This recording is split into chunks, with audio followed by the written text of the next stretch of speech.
Welcome to the Deep Dive by 5W Media. Hello there. Today we're venturing deep into the really eerie, captivating world of Louisiana ghost stories. It's a place with such a rich, spooky history, isn't it? Absolutely. We've gathered a whole bunch of stuff, articles, Reddit threads full of personal stories, even a YouTube deep dive. Yeah, trying to get a handle on why the Bayou State is just so prominent when people talk about paranormal stuff. Exactly. Our mission really is to navigate this landscape of spectral encounters and Louisiana lore.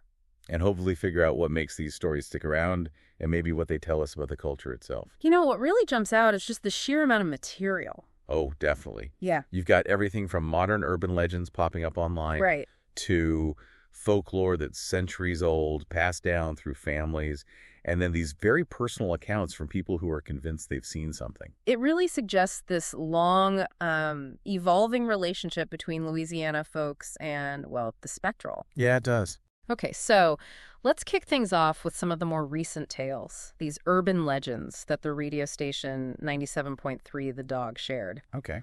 First up, the Devil Man of Algiers, this horned figure with pink star ears who apparently tormented couples and caused temporary death. It's just so specific. It really is bizarrely specific, isn't it? You know, these kinds of almost cartoonish figures in urban legends. Yeah. They can sometimes become a focus for anxieties that are maybe floating around in a community. Oh. The weird details make them memorable, shareable. Like modern morality tales almost. Exactly. Maybe commenting on social stuff or fears about relationships, that kind of thing. Then there's that pretty gruesome story about the Wild Mouse roller coaster at the old Baton Rouge Fun Fair Park. Oh, right. The decapitation story. Yeah, supposedly haunted because of that. It seems like amusement park accidents often breed these kinds of stories. You're absolutely right. Places that are meant for fun and thrills, when something awful happens there, it creates this really powerful clash. Yeah, unsettling. Right.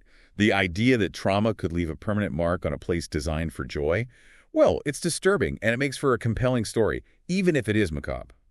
Okay, moving to the Ellerby Road School legend in Caddo Parish. George Washington Carver High, I think it was also known as. Abandoned schools. Always creepy. Totally. But this one seems to have the full package. Stories of disappearing kids, a molesting janitor, just a general haunted feeling. Why do places like this attract these stories so much? Well, abandoned buildings, particularly schools or old institutions, they often carry this feeling of lost potential, maybe, or stories left unfinished. And the silence, the decay, it can amplify any unease you feel. If strange things happen and there's no clear reason, the imagination fills in the gaps, often with dark stuff. Okay, this next one's quite sobering. The mention of the St. Bernard Parish brain-eating amoeba incident from 2013. A real tragedy. Negleria fowleri. Awful. It's brought up as a potential source for urban legends. It's a stark reminder, isn't it, how real horror can sometimes twist into folklore. Indeed. Events that are really shocking or cause widespread fear, they can definitely become the seed for legends. Like a way to process it? Maybe.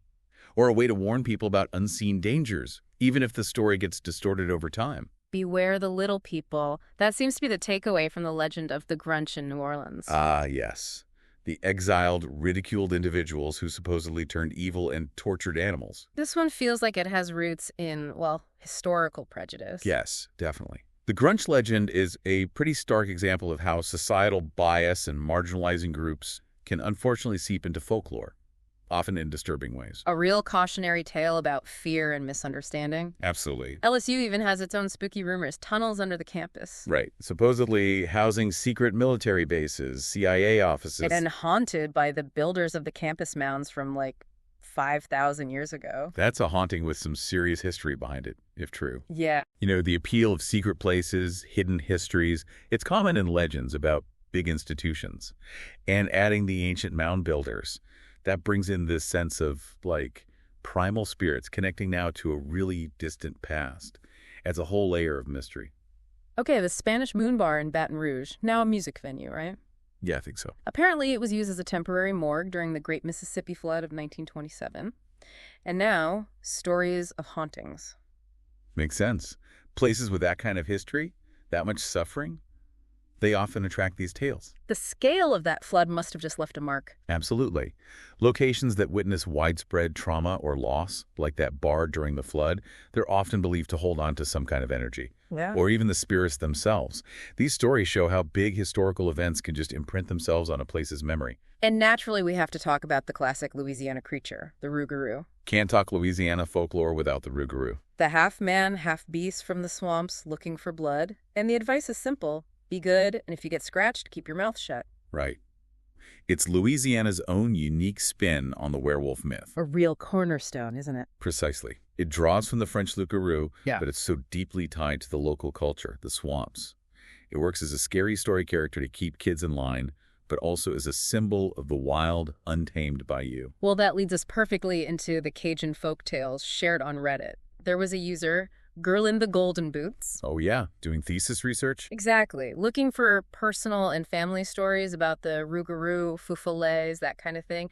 It really shows how important oral tradition is for keeping these stories alive. It really does, especially in Cajun culture. Storytelling has always been crucial for passing down knowledge, beliefs, history. And her focus on personal accounts, family stories, it highlights how these are living tales connected to real people. Several books got mentioned, too. Gumbo Yaya, which is sort of the classic collection of Louisiana folktales, Essential reading. and Tales from the Levee. One commenter, La Wonder Twin, mentioned their grandmother and great-grandfather were actually featured in that book. Oh, way. Yeah, and they even named their cafe Fee-Follet after a favorite folklore character and set up a folklore trail. That's fantastic. That's a perfect example of how these stories just become part of everyday life, even inspiring local stuff. Yeah. Shows their power, really. We even got a specific rougarou story from the alt-right about one burning down a house, killing an adulterous couple. They were only found in their cossons. Cossons, yeah. Likely meaning their clothes or maybe bedding.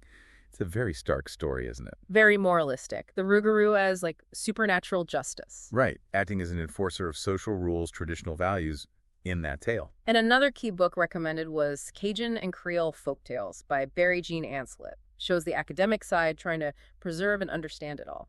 Yeah, Anslet's work is huge in that field. Yeah. Seeing it pop up in a Reddit discussion shows how that academic work connects back to public interest. Okay, let's switch gears a bit. Let's talk specific haunted houses in New Orleans using that Garden and Gun article. All right, some famous ones in there, I bet. First is a house on Esplanade Avenue, built way back in 1831, supposedly haunted by a former resident, Jules Hughes de la Vergne. Okay, what kind of activity? Well, it sounds more mischievous, really. Rolling golf balls, chandelier bulbs sparking, a battery-operated cat toy going off by itself. Huh. Sounds like poltergeist type stuff. Often linked to a spirit attached to the place, but not necessarily meaning harm. Almost playful, maybe. And here's the really charming bit. Yeah. The current resident actually became friends with de la Vergne's descendants. Oh, wow. And now leaves rum out for him on the mantle. That is so New Orleans, a wonderful human touch. It really speaks to this unique attitude towards the supernatural there, respect for the past, but also pragmatism, even humor. Then there's Andrea St. Paul Bland's childhood home on Carondelet Street, built in the 1870s. This is more personal. Okay. She and a friend saw an apparition of her great-grandmother, Cornelia Ann McDevitt, heard her walking in heels down the hall. Wow, that's specific. And get this, Cornelia spent her last year alive in the very bedroom they were sleeping in. Adds a real layer, doesn't it? Oh, absolutely. Family hauntings often have that powerful emotional connection. The sound of heels, seeing someone who looks like family. It feels very real to the person experiencing it. And the connection to the room where she passed that deepens the sense of a presence tied to that spot. Next, a house in the Marinia, built 1836. Supposedly one of the most haunted in America, featured on the Travel Channel. Okay, big reputation. What's the story? Well, there's a grim tale about a woman hanging her dog and herself. A previous owner, who was a spiritualist, tried to trap the ghost in the chimney. Trap it in the chimney. Okay. Did it work? Apparently not. Since the current owner opened the flue, things have happened. A cleaner felt a hand on her cheek. A window keeps opening on its own, bending the curtain rod sightings in the hall. And the chimney. And the sound of a dog whining and scratching coming from the chimney. Yikes. Trying to contain a spirit. That's a common theme. But opening the flue and then having activity ramp up suggests it might have backfired. Sounds like a more active, maybe distressed presence there. The Pontalba building has a story, too, linked to an old servant's staircase. 77 narrow steps, apparently. Okay. Legend says a night nurse tripped and fell to her death, saving a baby she was carrying. Now, cold spots on those stairs are said to be her ghost. Tragic accident story. Often leads to residual hauntings, especially with heroism involved. The narrow stairs, the cold spots, sensory details that made the legend feel more real. Lastly, Banks McClintock's townhouse on Magazine Street, 1850s building, used to be a lodge for the Oddfellows. A secret society connection. Interesting. Yeah, and they found a weird velvet-lined coffin-shaped object under the floorboards, probably related to their ritual. Okay, creepy object found. Any activity? Yes. Residents his parents before him, have heard their names called out at night by a voice that sounds, perturbed when nobody's there. Ooh, hearing your name called. That's particularly unnerving. Very personal. And the Oddfellows connection. The object that just adds layers of mystery. All right, let's really dive into the Myrtles Plantation now, often called one of America's most haunted homes. Yeah, that place has a serious reputation. We've got info from a Reddit AMA with a tour guide, witty phrase, and also that YouTube video, Ghosts of the Bayou. Good combo of sources. The tour guide mentioned guests actually checking out in the middle of the night. That says something about how intense it can be for some people. It definitely does. When you have someone working there confirming that kind of reaction from visitors, it certainly fuels the reputation. Though the guide's own experiences were mostly minor things, candles falling, faucets turning on and off. Okay. But they did share a story about a portrait of Judge Clark Woodruff falling right when they were telling the Chloe legend. Oh, wow. Timing? And a poker set in the children's dining room being completely overturned between tours with no explanation. Those targeted moments are pretty compelling. Yeah, small, weird stuff is one thing. But when it seems linked to the stories or figures associated with the place, that's definitely more intriguing. Suggests something might be going on. What I liked is that the tour guide called themselves a skeptic, but still open to the possibility. That's a good perspective to have. They also tackled the whole, is it staged, question. Said they don't actively try to scare people, though admitted some past coworkers pulled pranks. Right. It's useful to hear from someone who's there all the time and keeps a level head. Acknowledging past pranks, but being open to other things adds credibility, I think. The guide also pointed out the plantation is trying to be more historically accurate now, even debunking some old tales. That's important. Separating history, folklore, and potential paranormal claims. And they mentioned that visitors often arrive expecting scares that just don't happen. Plus, there are animals around that could explain noises. Good reality checks. Definitely. Managing expectations and considering natural explanations is key. Now, the YouTube video, Louisiana's Haunted Voodoo, Ghosts of the Bayou, goes deeper into the Myrtles lore. Built 1796, up to a dozen spirits claimed. 12 spirits, okay. It really focuses on Chloe, the enslaved woman supposedly poisoned the owner's wife and kids with oleander in a cake. Ah, yes, the Chloe legend. Central to the Myrtles story. And the sightings wearing a green turban, mournful singing heard. Even though, as we'll get to, the history is shaky. Right. The story itself is powerful, historically accurate or not. The descriptions, the recurring motifs, they contribute massively to the plantation's whole eerie vibe in popular culture. The video also covers other alleged ghosts. A ghostly child peeking out, William Winter being shot and dying on the 17th step, footsteps heard there. The William Winter story is another famous one, though there's debate about where he actually died. Exactly. And the grand mirror where faces and handprints supposedly appear that you can't wipe off. It paints a picture of a very active place. Lots of different phenomena. Yeah, the consistency of these types of reports, residual hauntings from deaths, child apparitions, objects like mirrors being focal points across different stories and sources, that definitely adds to the Myrtles intrigue. Interestingly, later in the YouTube video, they mention the Myrtles is built on a Native American burial ground. Ah, that's a common explanation offered for heightened activity in paranormal lore. Adds another layer. And also that a Confederate soldier is seen patrolling the grounds. So even more potential spirits. Right, layering the history, layering the potential energies. And they describe some more intense stuff too. Ghostly figures in mirrors looking pained, whispers, even a voice saying, "Leave now." Okay, that's definitely an escalation from falling candles. Suggests some visitors might have much more unsettling experiences. Okay, let's move off the Myrtles. The video covers other famous haunts too. The LaLaurie Mansion in New Orleans. Oh boy. With the horrific history of Madame Delphine LaLaurie and her torture of enslaved people. Yeah.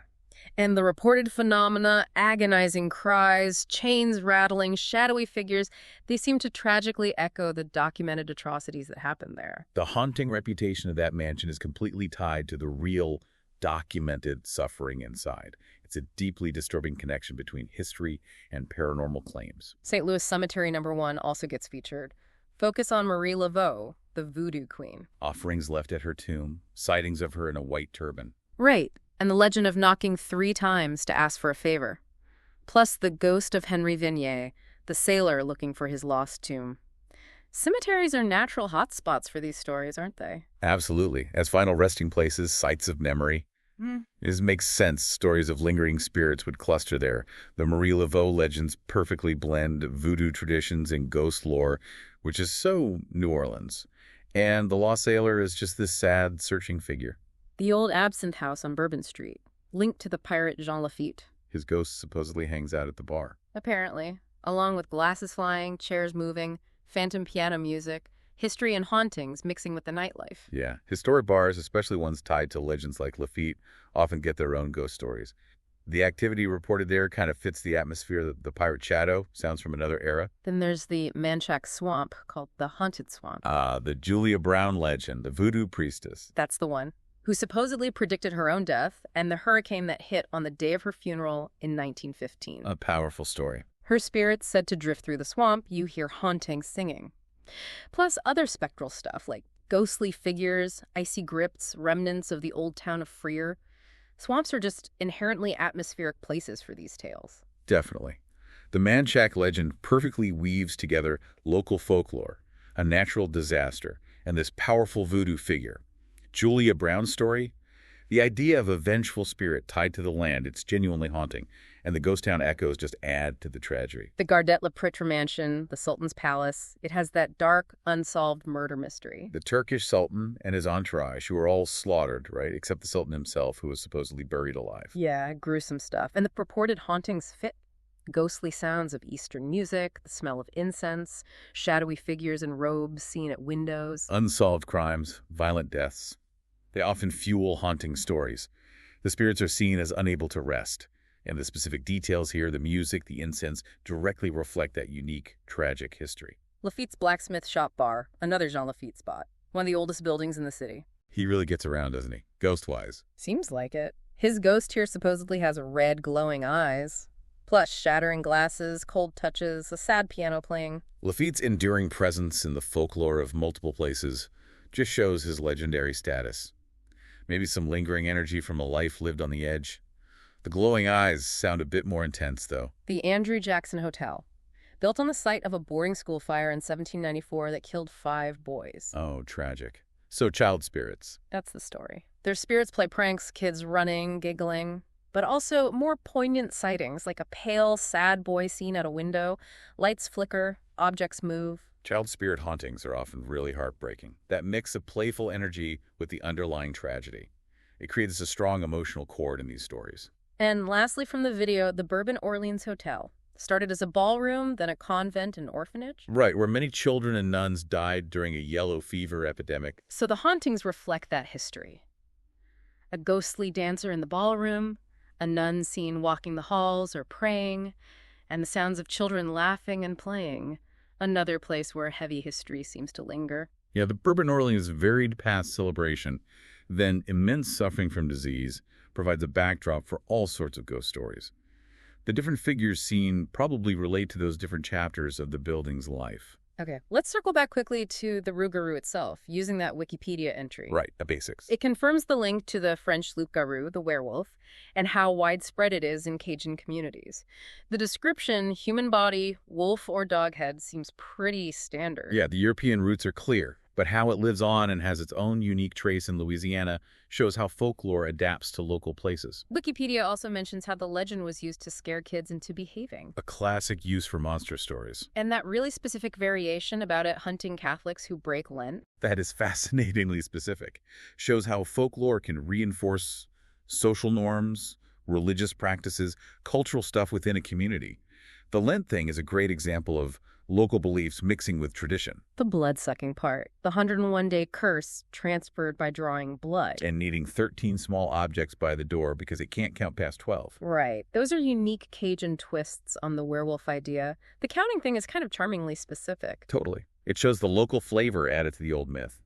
The curse length, the simple protection ritual, really demonstrates that local adaptation. Wikipedia also notes other variations, the rougarou as a rabbit, sometimes, or created by witchcraft. Rabbit. Okay, that's different. And its appearances in pop culture, almost an NBA team name, TV shows, video games, shows it still has legs, culturally speaking. Absolutely. Its presence in pop culture proves its lasting significance, how it can be reinterpreted.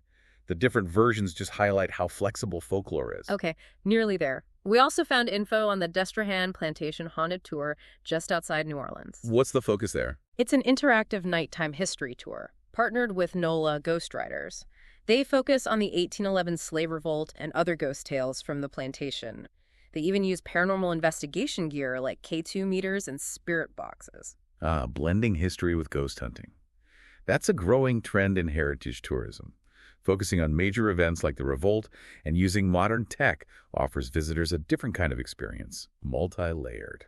And lastly, this article from Weird, Wacky, and Wild on the Haunts of Cajun Country brings back some classic creatures. The few fall at first. The will-o'-the-wisp, those mysterious lights in the swamps. Yeah, small balls of light, sometimes seen as evil spirits leading people astray. The article mentions the scientific explanation swamp gas, but contrasts it with the folklore. The few fall, it's a perfect example of a natural thing getting a supernatural explanation in folklore. Putting the science next to the belief really shows how people try to make sense of the unexplained, sometimes giving it intention. And the rituals to ward them off show how strong those beliefs were. The article also revisits the loup-garou, describing it as a two-legged man-wolf with red eyes dancing in the moonlight on St. John's Eve. St. John's Eve, June 23rd. That connects it back to old European folk traditions about magic and transformations. The description is that classic, scary shapeshifter. There's a vivid story, too, about oyster fishermen whose oysters kept getting eaten. One saw a hairy creature, then got haunted by it until he accidentally cut it with an oyster shell. Wow, a personal encounter narrative shows the potential danger of crossing paths with these things in the stories. And the rougarou gets another mention, this time as an all-white creature. White. Interesting variation. Yeah, causing trouble until someone draws its blood, letting it turn back human. But the savior has to stay silent for a year, or they become the rougarou. The secrecy clause. Yeah. Classic cautionary tale structure. The transformation being reversible, but with conditions. That's a fascinating element. The article even touches on other weird creatures, the Honey Island swamp monster. Louisiana has its own Bigfoot-type legend, too. It seems like it. And something called un gros bétail, basically a big beast reported in St. Landry Parish. Eyewitness accounts of strange dog-like creatures, livestock being spooked. It broadens the cryptid map beyond just the rougarou. Yeah, these lesser-known sightings add to that rich tapestry of Louisiana folklore. Suggests a culture maybe more open to the possibility of weird stuff out there in the swamps and woods. The accounts, even if just stories, add local color. So wrapping this all up, what we've seen today is that the ghosts of Louisiana really do offer this incredible window into the state's history, its mix of cultures, that unique landscape. Definitely. It's more than just spooky stories, isn't it? Yeah. Urban legends, deep folklore, personal accounts, historical mysteries. They all seem to reflect something about the place and the people. Absolutely. Whether you believe in actual ghosts or just see these as powerful cultural stories, they give you a fascinating look into the Louisiana mindset. They talk about how history, the environment, collective imagination, how all that shapes how we see the world, and the mysteries just beyond the everyday. It's been a fascinating deep dive. It really has. So much to unpack there. If you like what you are hearing from us, please subscribe. Also, if you would like and share this video, it helps us tremendously and means so much to us. Please also leave a comment. We want to know what you think and value ideas you might have for future podcasts. We really do appreciate the support. Thanks for tuning in.